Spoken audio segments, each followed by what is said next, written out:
बुरे या अन्य तरह की चीज़ें क्यों घटती रहती हैं? क्योंकि ज़मीन में आप देखिए, ज़मीन में दोष होते नहीं है, लेकिन पानी कभी गंदा नहीं होता है, हम कर देते हैं उसको, है ना? ऐसे ही पांचों प्रकृति में गंदगी हम फैला देते हैं, तो साफ भी हमको ही करनी है ना?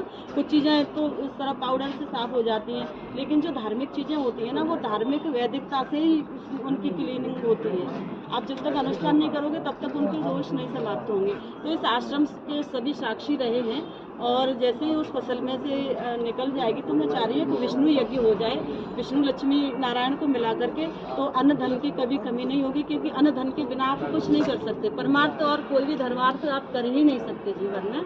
तो वैसे तो क्षेत्रवासियों में मैं यहाँ घूमूंगी, घर घर में यजमान बनाऊंगी, और आप सबसे भी उसमें एक एक आहुति लगवाऊंगी। तो इस कार्य में एक बार और भागीदारी लेकर के इसको सफल कर देना।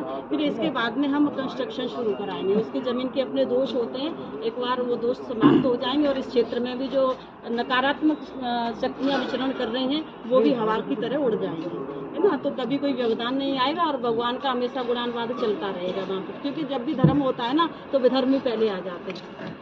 ये इतिहास गवाह है इसका।